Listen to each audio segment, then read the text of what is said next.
പ്രാർത്ഥനയെക്കുറിച്ച് ഞാൻ നിങ്ങളോട് ചില കാര്യങ്ങൾ സംസാരിക്കുവാൻ ആഗ്രഹിക്കുന്നു. പ്രയർ, പ്രാർത്ഥന. ആത്മശക്തിയുള്ള മനുഷ്യർ പലരും പ്രാർത്ഥിച്ചവരാണ്. പ്രാർത്ഥിക്കുന്നവർ ആരൊക്കെയുണ്ട്? കൈ ഉയർത്തിക്കേ. ശരി, എന്താണ് ഈ പ്രയർ? What is prayer? പ്രാർത്ഥന എന്ന് പറഞ്ഞാൽ എന്താ? ദൈവത്തോട് സംസാരിക്കുക എന്ന് പറയാം. ദൈവത്തിലുള്ള ആശ്രയമാണ് പ്രാർത്ഥന. ടു ഡിപ്പെൻഡ് അപ്പോൺ ഗാഡ്, ദൈവത്തിൽ ശരണപ്പെടുക, ആശ്രയിക്കുക എന്നുള്ളതാണ് പ്രാർത്ഥന. എന്തിനാണ് ദൈവത്തിൽ ആശ്രയിക്കേണ്ടത്? നമ്മുടെ ബലഹീനതകളിൽ, നമ്മുടെ സിറ്റുവേഷനിൽ, നമ്മുടെ സാഹചര്യങ്ങളിൽ, നമ്മുടെ ജീവിതത്തിൽ എല്ലാ കാര്യങ്ങൾക്കും ദൈവത്തിൽ ആശ്രയിക്കണം. ഹല്ലേലൂയ. മനുഷ്യവേഷത്തിൽ വന്ന്, ദൈവം തന്നെ മനുഷ്യവേഷത്തിൽ വന്ന് യേശുവിൽ നല്ലൊരു മാതൃക നമുക്ക് കർത്താവ് കാണിച്ചു തന്നു. ഒരു ദൈവപുത്രൻ എങ്ങനെ ആയിരിക്കണമെന്ന് യേശുവിൽ നമുക്ക് കാണാം. യേശു വന്നത് ദൈവമായിട്ടല്ല, യേശു വന്നത് മനുഷ്യനായി, ഒരു ദൈവപുത്രനായി യേശു വെളിപ്പെട്ടു. ആ യേശുവും പ്രാർത്ഥിക്കുന്ന കാര്യത്തെ പഠിപ്പിച്ചു, തൻ്റെ ജീവിതത്തിലും പ്രാർത്ഥിച്ചു. അതിൻ്റെ അർത്ഥം നമ്മൾ അങ്ങനെ ചെയ്യുവാൻ വേണ്ടി കർത്താവ് ഒരു മാതൃകയെ കാണിച്ചു തന്നിരിക്കുകയാണ്. ഹല്ലേലൂയ. യേശു കർത്താവ് പ്രാർത്ഥിച്ച പ്രാർത്ഥനയുടെ ചില ഭാഗങ്ങൾ ഞാൻ നിങ്ങളോട് സംസാരിക്കാൻ ആഗ്രഹിക്കുന്നു. യോഹന്നാൻ സുവിശേഷം 17-ാം അധ്യായം അതിൻ്റെ 1-ാം വാക്യം. ഈ 17-ാം അധ്യായം മുഴുവനും പിതാവിനോട് യേശു പ്രാർത്ഥിച്ചു പറയുന്ന വാക്യങ്ങളാണ് അവിടെ ഉള്ളത്. അതിൽ കർത്താവിൻ്റെ പ്രെയർ പോയിന്റ്സ് എന്തൊക്കെയാണ്, എന്തൊക്കെ വിഷയങ്ങൾക്ക് വേണ്ടിയിട്ടാണ് യേശു പ്രാർത്ഥിച്ചതെന്ന് അവിടെ കാണാം. യോഹന്നാൻ 17-ാം അധ്യായം അതിൻ്റെ 1-ാം വാക്യത്തിൽ, இயேசு இவைகளை சொன்ன பின்பு தம்முடைய கண்களை வானத்துக்கு ஏறெடுத்து, பிதாவே, வேளை வந்தது, நீர் உம்முடைய குமாரனுக்கு தந்தருளின யாவருக்கும் அவர் நித்திய ஜீவனை கொடுக்கும் பொருட்டு மாம்சமான யாவர் மேலும் நீர் அவருக்கு அதிகாரம் கொடுத்தபடியே உம்முடைய குமாரன் உம்மை மகிமைப்படுத்தும்படிக்கு நீர் உம்முடைய குமாரனை மகிமைப்படுத்தும். നോക്കിയേ, നീർ ഉമ്മുடைய കുമാരനെ മഹിമപ്പെടുത്തും. മലയാളത്തിൽ 1-ാം വാക്യം, നിന്നെ മഹത്വപ്പെടുത്തേണ്ടതിന് പുത്രനെ മഹത്വപ്പെടുത്തണമേ. ഓക്കെ, അപ്പോൾ ഒരു ഗ്ലോറിഫിക്കേഷൻ. ഈ പ്രെയർ എന്തിനായിട്ടാണ്? ഗ്ലോറിക്കുള്ള പ്രെയറാണ്, തേജസ്സിനുള്ള പ്രാർത്ഥനയാണ്. നമ്മൾ ചിന്തിച്ചുകൊണ്ടിരിക്കുന്നതും തേജസ്സിനെ കുറിച്ചാണ്. യേശു പ്രാർത്ഥിക്കുന്നതും ഗ്ലോറിയെ കുറിച്ചാണ്. തേജസ്സിന് വേണ്ടി പ്രാർത്ഥിക്കുകയാണ്. എന്നിൽ ഒരു തേജസ്സിനെ വെളിപ്പെടുത്തണമേ എന്നാണ് പ്രാർത്ഥിക്കുന്നത്. നിന്റെ പുത്രനെ എന്ത് ചെയ്യണം? ഗ്ലോറിഫൈ ചെയ്യണം. നിന്റെ പുത്രനെ മഹത്വപ്പെടുത്തണം എന്ന് കർത്താവ് പ്രാർത്ഥിക്കുകയാണ്. അപ്പോൾ ദൈവത്തിൻ്റെ തേജസ്സിനായി ദൈവത്തിൻ്റെ ജനം ആഗ്രഹിക്കണം, അതിനായി പ്രാർത്ഥിക്കണം, അതിനായി പ്രവർത്തിക്കണം. ആമേൻ. ഹല്ലേലൂയ, ഹല്ലേലൂയ. അപ്പോൾ കർത്താവിൻ്റെ പ്രാർത്ഥനയിലെ ഒന്നാമത്തെ കാര്യം ഗ്ലോറിക്കായി പ്രാർത്ഥിക്കുന്നു, തേജസ്സിനായി പ്രാർത്ഥിക്കുന്നു. ദൈവത്തിൻ്റെ തേജസ് എന്നിൽ വെളിപ്പെടണം. നിങ്ങൾ ഓരോ ദൈവമക്കളും അത് തന്നെ ആഗ്രഹിപ്പിൻ. ദൈവത്തിൻ്റെ തേജസ് എൻ്റെ മേൽ പ്രത്യക്ഷനാകണം. യെശയ്യാ പ്രവാചകന്റെ പുസ്തകം 60-ാം അധ്യായം 2-ാം വാക്യത്തിൽ നമ്മൾ കഴിഞ്ഞ ഞായറാഴ്ച വായിച്ചതുപോലെ ദൈവത്തിൻ്റെ തേജസ് നമ്മുടെ മേൽ പ്രത്യക്ഷമാകണം. ഹല്ലേലൂയ. ആഗ്രഹിപ്പിൻ, ദൈവപുത്രനായ എൻ്റെ മേൽ ദൈവത്തിൻ്റെ തേജസ് പ്രത്യക്ഷമാകണം. ദൈവപുത്രനായ യേശുവും പ്രാർത്ഥിക്കുന്നു, എന്നെ മഹത്വപ്പെടുത്തണമേ, എന്നെ ഗ്ലോറിഫൈ ചെയ്യണമേ, എൻ്റെ മേൽ ഗ്ലോറിയെ വെളിപ്പെടുത്തണമേ എന്ന് കർത്താവ് പ്രാർത്ഥിക്കുകയാണ്. ഹല്ലേലൂയ. ഇനി അടുത്തൊരു കാര്യം കർത്താവ് പ്രാർത്ഥിക്കുന്നത് അതിൻ്റെ 11-ാം വാക്യം, 17-ന്റെ 11-ാം വാക്യം. நான் இனி உலகத்தில் இரேன், இவர்கள் உலகத்தில் இருக்கிறார்கள், நான் உம்மிடத்திற்கு வருகிறேன். பரிசுத்த பிதாவே, நீர் எனக்கு தந்தவர்கள் நம்மை போல ஒன்றாயிருக்கும்படிக்கு நீர் அவர்களை உம்முடைய നാമത്തിനാലെ കാത്തുകൊള്ളും. നോക്കിക്കേ, പ്രൊട്ടക്ഷന് വേണ്ടി പ്രാർത്ഥിക്കുകയാണ് യേശു കർത്താവ്. ശിഷ്യന്മാരുടെ എന്തിനു വേണ്ടി പ്രാർത്ഥിക്കുന്നു? പ്രൊട്ടക്ഷന് വേണ്ടി പ്രാർത്ഥിക്കുകയാണ്. അപ്പോൾ നിങ്ങൾക്ക് എന്ത് പ്രാർത്ഥിക്കാം? നിങ്ങളുടെ പ്രൊട്ടക്ഷന് വേണ്ടി പ്രാർത്ഥിക്കാം, നിങ്ങളുടെ പ്രൊട്ടക്ഷന് വേണ്ടി പ്രാർത്ഥിക്കാം. കർത്താവ് ചിലർക്ക് വേണ്ടി പ്രാർത്ഥിക്കുന്നില്ല എന്ന് പറയുകയാണ്. ആർക്ക് വേണ്ടി പ്രാർത്ഥിക്കുന്നില്ല എന്ന് പറയുകയാണെന്ന് നോക്കാം. യോഹന്നാൻ സുവിശേഷം തന്നെ അതിൻ്റെ 17-ാം അധ്യായത്തിൽ കർത്താവ് പ്രാർത്ഥിക്കുമ്പോൾ കർത്താവ് പറയുന്നു, ഞാൻ ഇവർക്ക് വേണ്ടി പ്രാർത്ഥിക്കുന്നു, പക്ഷേ ലോകത്തിന് വേണ്ടി ഞാൻ പ്രാർത്ഥിക്കുന്നില്ല. 9-ാം വാക്യം, 9-ാം വാക്യം. நான் அவர்களுக்காக வேண்டிக் கொள்ளுகிறேன், உலகத்துக்காக வேண்டிக் கொள்ளாமல் நீர் எனக்கு தந்தவர்களுக்காக வேண்டிக் கொள்ளுகிறேன். നോക്കിക്കേ, ഞാൻ ഇവർക്ക് വേണ്ടി പ്രാർത്ഥിക്കുന്നു, ലോകത്തിന് വേണ്ടി അപേക്ഷിക്കുന്നില്ല. ലോകത്തിന് വേണ്ടി അല്ല, ലോകം. എന്താണ് ഈ ലോകം? ലോകം എന്ന് പറഞ്ഞാൽ കർത്താവിനെ കൈക്കൊള്ളാത്ത, കർത്താവിൽ വിശ്വസിക്കാത്ത, വചനമനുസരിച്ച് ജീവിക്കാത്ത, വചനത്തെ റെസ്പെക്ട് ചെയ്യാത്ത, വചനത്തെ ബഹുമാനിക്കാത്ത, ദൈവിക കാര്യങ്ങളെ റെസ്പെക്ട് ചെയ്യാത്തവർക്ക് വേണ്ടി കർത്താവ് പ്രാർത്ഥിക്കുന്നില്ല. ഹല്ലേലൂയ. അപ്പോൾ എല്ലാ പ്രാർത്ഥനകളും ദൈവം കേൾക്കില്ല. ക്രിസ്തുവിനുള്ളിലുള്ളവരുടെ പ്രാർത്ഥനകൾ കർത്താവ് കേൾക്കും. ആമേൻ. കാരണം വചനം ആത്മാവിനാൽ ലഭിച്ചതാണ്. ദൈവനിശ്വാസ്യമാണ് തിരുവെഴുത്തുകൾ. ദൈവം ആത്മാവാണ്.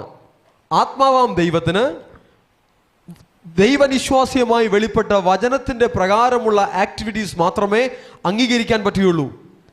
നമ്മുടെ സെന്റിമെന്റ്സിനനുസരിച്ചും നമ്മുടെ വിചാരങ്ങൾക്കനുസരിച്ചും നമ്മുടെ വികാരങ്ങൾക്കനുസരിച്ചുമുള്ള കാര്യങ്ങൾ ദൈവം അംഗീകരിക്കില്ല. ഹല്ലേലൂയ. അപ്പോൾ കർത്താവിനെ കൈക്കൊണ്ട് കർത്താവിനെ റെസ്പെക്ട് ചെയ്യുന്നവരുടെ പ്രാർത്ഥന കർത്താവ് കേൾക്കും. അവർക്ക് വേണ്ടിയേ പ്രാർത്ഥിക്കാവൂ.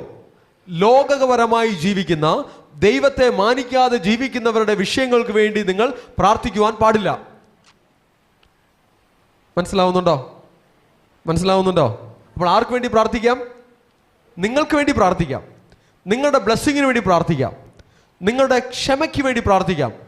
കുറവുകൾ, കുറ്റങ്ങൾ വരുമ്പോൾ എന്നോട് ക്ഷമിക്കണമേ എന്ന് ദൈവത്തോട് ക്ഷമയ്ക്കായി പ്രാർത്ഥിക്കാം. നിങ്ങളുടെ ഉയർച്ചയ്ക്ക് വേണ്ടി പ്രാർത്ഥിക്കാം.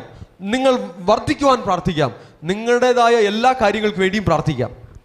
പക്ഷേ മറ്റൊരു വ്യക്തിക്ക് വേണ്ടി അല്ല നിങ്ങൾ പ്രാർത്ഥിക്കേണ്ടത്. മറ്റൊരു വ്യക്തിക്ക് വേണ്ടി പ്രാർത്ഥിക്കുമ്പോൾ വചനത്തിൻ്റെ മാതൃക നമ്മൾ നോക്കണം. ഏതെല്ലാം വിഷയങ്ങൾക്ക് വേണ്ടി പ്രാർത്ഥിക്കാമെന്ന് വചനത്തിൻ്റെ മാതൃക നോക്കണം. പല പല പ്രാർത്ഥനകൾ നമ്മൾ നോക്കുമ്പോഴും അവരെല്ലാം അവരവർക്ക് വേണ്ടി പ്രാർത്ഥിച്ച പ്രാർത്ഥനയാണ് തിരുവെഴുത്തിൽ നമുക്ക് കാണുവാൻ കഴിയുന്നത്. ഹന്ന പ്രാർത്ഥിക്കുന്നു. 1 ശമൂവേൽ 1-ാം അധ്യായം 10 മുതൽ 20 വരെയുള്ള വാക്യത്തിൽ നമ്മൾ നോക്കിയാൽ ഹന്ന പ്രാർത്ഥിക്കുന്നു. ആർക്ക് വേണ്ടി? വേറെ ആർക്കെങ്കിലും കുഞ്ഞ് ലഭിക്കുവാനല്ല, തനിക്ക് കുഞ്ഞ് ലഭിക്കുവാൻ. ചില ആളുകളുണ്ട്, അവർക്ക് വേണ്ടി പ്രാർത്ഥിക്കില്ല, വേറെ എല്ലാവർക്കും കോൺട്രാക്റ്റിന് ഏൽപ്പിക്കും, എനിക്ക് വേണ്ടി പ്രാർത്ഥിച്ചോളണേ എന്ന്. പ്രേയറിന് കോൺട്രാക്ട് സർവീസ് ഇല്ല. പ്രേയറിന് സെൽഫ് സർവീസ് മാത്രമേ ഉള്ളൂ. ഓക്കെ, അടുത്ത് പറഞ്ഞേ, പ്രാർത്ഥനയ്ക്ക് കോൺട്രാക്ട് സർവീസ് ഇല്ല, സെൽഫ് സർവീസേ ഉള്ളൂ. മതി എന്ന് പറഞ്ഞാൽ വേറൊരാളുടെ തലയിൽ വെച്ചിട്ട് ഞാൻ എൻ്റെ വഴിക്ക് പോന്നു, നിങ്ങൾ അവിടെ ഇരുന്ന് എനിക്ക് വേണ്ടി പ്രാർത്ഥിച്ചോളണം എന്ന് പറഞ്ഞ കാര്യം നടക്കില്ല. അവരവർക്ക് വേണ്ടി അവരവർ പ്രാർത്ഥിക്കണം. ഹല്ലേലൂയ. സ്തുതിക്കാത്ത മക്കൾ പ്രാർത്ഥിച്ചാൽ പ്രാർത്ഥന കേൾക്കില്ല. വചനം മാനിക്കാത്ത മക്കൾ പ്രാർത്ഥിച്ചാൽ പ്രാർത്ഥനയിൽ കാര്യമില്ല. ദൈവത്തിൻ്റെ കാര്യങ്ങൾ അനുസരിക്കാത്തവർ പ്രാർത്ഥിച്ചാൽ ആ പ്രാർത്ഥനകളൊന്നും ദൈവം കേൾക്കില്ല. ദൈവത്തെ മാനിച്ചിട്ട്, ദൈവവചനത്തെ അനുസരിച്ചിട്ട്, വചനപ്രകാരം ജീവിതത്തെ ചിട്ടപ്പെടുത്തിയിട്ട് പ്രാർത്ഥിച്ചാൽ ആ പ്രാർത്ഥനകൾക്ക് മറുപടി ലഭിക്കും. അതല്ല എങ്കിൽ പ്രാർത്ഥിച്ചാൽ മനസ്സിനൊരു സംതൃപ്തി എന്ന് മാത്രമേ ഉള്ളൂ, ദൈവത്തിൻ്റെ പ്രവൃത്തി ഉണ്ടാവില്ല. ദൈവത്തിൻ്റെ പ്രവൃത്തി ഉണ്ടാകണമെങ്കിൽ വചനപ്രകാരം നമ്മെ ചിട്ടപ്പെടുത്തിയതിന് ശേഷം നമ്മൾ പ്രാർത്ഥിച്ചാൽ നമ്മുടെ ജീവിതത്തിൽ ദൈവത്തിൻ്റെ പ്രവൃത്തി ഉണ്ടാകും. ഞാൻ ചില എക്സാമ്പിൾസ് നമ്മുടെ മധ്യത്തിൽ കാണിച്ചു. ഷുഗർ മാറി, കാലുകളിൽ ഒരു അത്ഭുതം നടന്നു. ഈ എക്സാമ്പിൾസ് എന്ന് പറഞ്ഞാൽ ദൈവത്തിൻ്റെ പ്രവൃത്തിയാണ്. ദൈവത്തിൻ്റെ ശക്തിയാൽ അത് സംഭവിച്ചതാണ്. എപ്പോൾ അത് സംഭവിച്ചു? അവർ വിശ്വസിച്ചപ്പോൾ, വചനത്തെ ഏറ്റെടുത്തപ്പോൾ, കർത്താവ് അവരോട് അറിയിച്ചു കൊടുത്ത കാര്യങ്ങളെ അംഗീകരിച്ചപ്പോൾ, അതിനവർ കീഴ്പ്പെട്ടപ്പോൾ, അതിനെ അവർ റെസ്പെക്ട് ചെയ്തപ്പോൾ ദൈവം അവരുടെ ജീവിതത്തിൽ അത്ഭുതങ്ങളെ പ്രവർത്തിച്ചു. ഹല്ലേലൂയ. തോന്നും പോലെ ജീവിക്കുന്നവരുടെ കാര്യങ്ങൾക്ക് വേണ്ടി പ്രാർത്ഥിച്ച് സമയം വേസ്റ്റ് ആക്കരുത്. ആ പ്രാർത്ഥന ദൈവം കേൾക്കില്ല. നിങ്ങളുടെ ബ്ലെസ്സിങ്ങിന് വേണ്ടി പ്രാർത്ഥിക്കുക, നിങ്ങളുടെ പ്രൊട്ടക്ഷന് വേണ്ടി പ്രാർത്ഥിക്കുക. കർത്താവ് പഠിപ്പിച്ച പ്രാർത്ഥനയിലും മത്തായി സുവിശേഷം 6-ാം അധ്യായം 9 മുതൽ 13 വരെയുള്ള വാക്യങ്ങളിൽ കർത്താവ് പഠിപ്പിച്ച പ്രാർത്ഥനയിലും ഞങ്ങൾക്ക് ആവശ്യമുള്ള ആഹാരം തരണമേ, ഞങ്ങളുടെ കടക്കാരോട് ഞങ്ങൾ ക്ഷമിക്കുന്നത് പോലെ ഞങ്ങളോട് ക്ഷമിക്കണമേ, പരീക്ഷയിൽ കടത്താതെ വണ്ണം സകല ദോഷങ്ങളിലും ഞങ്ങളെ രക്ഷിക്കണമേ എന്നുള്ള പ്രാർത്ഥനകളാണ് പ്രാർത്ഥിക്കുന്നത്. സ്വന്തം ആവശ്യത്തിന് വേണ്ടി പ്രാർത്ഥിക്കാം, സ്വന്തം ക്ഷമയ്ക്ക് വേണ്ടി പ്രാർത്ഥിക്കാം, സ്വന്തം പ്രൊട്ടക്ഷന് വേണ്ടി പ്രാർത്ഥിക്കാം.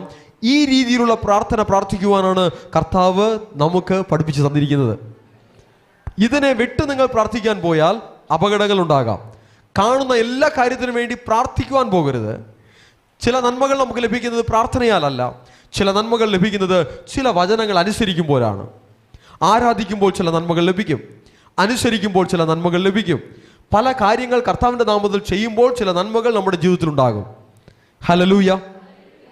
ഓക്കെ, നോക്കിക്കേ, ശലോമോൻ പ്രാർത്ഥിക്കുന്നുണ്ട്. 1 രാജാക്കന്മാർ 3:5 മുതൽ 14 വരെയുള്ള വാക്യത്തിൽ ശലോമോൻ പ്രാർത്ഥിക്കുന്നു. എന്താണ് പ്രാർത്ഥന അറിയാമോ? ഒരു രാഷ്ട്രത്തിന് വേണ്ടിയിട്ടുള്ള പ്രാർത്ഥന. ഈ ജനത്തെ ന്യായപാലനം ചെയ്യുവാൻ ആവശ്യമായ ജ്ഞാനം എനിക്ക് തരണമേ എന്ന് ദൈവത്തോട് പ്രാർത്ഥിച്ചു. എന്ന് പറഞ്ഞാൽ ദൈവഹിതപ്രകാരം രാജ്യത്തെ ഭരിക്കുവാനും ദൈവഹിതപ്രകാരം ദേശത്തെ നടത്തുവാനും എനിക്ക് വിസ്ഡം തരണം, എനിക്ക് ജ്ഞാനം തരണം എന്ന് ശലോമോൻ പ്രാർത്ഥിച്ചു. പ്രാർത്ഥന ദൈവം കേട്ടു. പ്രാർത്ഥന ദൈവത്തിന് ഇഷ്ടപ്പെട്ടു. ചില പ്രാർത്ഥനകൾ ദൈവത്തിന് ഇഷ്ടപ്പെടില്ല. ചില പ്രാർത്ഥനകൾ എത്ര പ്രാർത്ഥിച്ചാലും ദൈവം കേൾക്കില്ല. എന്നാൽ പ്രാർത്ഥനയ്ക്ക് മറുപടി ലഭിക്കണമെങ്കിൽ ദൈവത്തിന് ഇഷ്ടമുള്ള പ്രാർത്ഥന പ്രാർത്ഥിച്ചാൽ പ്രാർത്ഥനയ്ക്ക് ആൻസർ ലഭിക്കും. ഹല്ലേലൂയ. അടുത്ത് യേശു കർത്താവ് പ്രാർത്ഥിക്കുകയാണ് ഗെത്സമന തോട്ടത്തിൽ.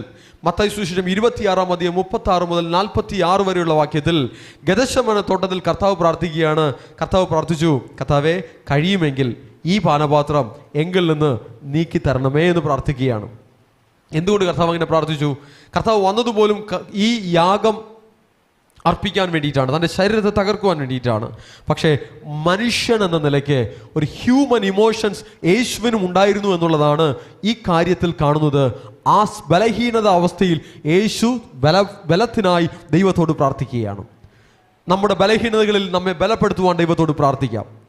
നമുക്ക് ധൈര്യം ലഭിക്കുവാൻ, നമുക്ക് ബലം ലഭിക്കുവാൻ, ചില സിറ്റുവേഷൻസ് ഫേസ് ചെയ്യുവാനുള്ള കൃപ ലഭിക്കുവാൻ, ജ്ഞാനം ലഭിക്കുവാൻ ദൈവത്തോട് നമുക്ക് പ്രാർത്ഥിക്കാം. ഹല്ലേലൂയ. അടുത്ത് ഹിസ്കിയാവ് എന്ന ഒരു രാജാവ് പ്രാർത്ഥിക്കുന്നു. 2 രാജാക്കന്മാർ 20-ാം അധ്യായം 1 മുതൽ 6 വരെയുള്ള വാക്യത്തിൽ ഹിസ്കിയാവ് എന്ന രാജാവ് ദൈവത്തോട് പ്രാർത്ഥിക്കുകയാണ്. ആ ഹിസ്കിയാവ് പ്രാർത്ഥിച്ചത് മരണക്കിടക്കയിൽ കിടന്നുകൊണ്ടൊരു പ്രാർത്ഥനയാണ് പ്രാർത്ഥിക്കുന്നത്. തനിക്ക് സൗഖ്യം വേണം. ഹിസ്കിയാവ് പ്രാർത്ഥിക്കുമ്പോൾ ഹിസ്കിയാവ് ചെയ്ത അനേക നീതിപ്രവൃത്തികളെ ഹിസ്കിയാവ് എടുത്തു പറയുകയാണ്. കർത്താവേ, ഞാൻ ഇന്ന രീതിയിൽ ജീവിച്ച മനുഷ്യനാണ്, ഇന്ന രീതിയിൽ നിന്നെ ബഹുമാനിച്ച മനുഷ്യനാണ്, എന്നെ സൗഖ്യമാക്കണമേ, എൻ്റെ ആയുസ് നീട്ടി തരണമേ എന്ന് പ്രാർത്ഥിക്കുകയാണ്. നമ്മൾ ദൈവത്തോടൊരു കാര്യം ചോദിക്കുമ്പോൾ നമുക്ക് എടുത്തു പറയുവാൻ ചില നീതിപ്രവൃത്തികൾ വേണം. ഹല്ലേലൂയ. കർത്താവിൻ്റെ വചനം അനുസരിച്ച നീതിപ്രവൃത്തികൾ, കർത്താവിൻ്റെ നാമത്തിൽ എന്തെങ്കിലും ചെയ്ത നീതിപ്രവൃത്തികൾ എടുത്തു പറയുവാൻ വേണം. എങ്കിൽ നമ്മുടെ കഷ്ടതയിൽ നമ്മൾ നിലവിളിക്കുമ്പോൾ നമ്മുടെ നിലവിളി കേട്ട് നമ്മുടെ പ്രശ്നങ്ങൾക്ക് കർത്താവ് മറുപടി തരും. വചനം പറയുന്നു, എന്നെ മാനിക്കുന്നവരെ ഞാൻ മാനിക്കും. ഹല്ലേലൂയ. നോക്കിക്കേ, 2 രാജാക്കന്മാർ 20-ാം അധ്യായം അതിൻ്റെ 1-ാം വാക്യത്തിൽ പറയുന്നു, ഹിസ്കിയാവിന് മരിക്കത്തക്ക രോഗം പിടിച്ചു.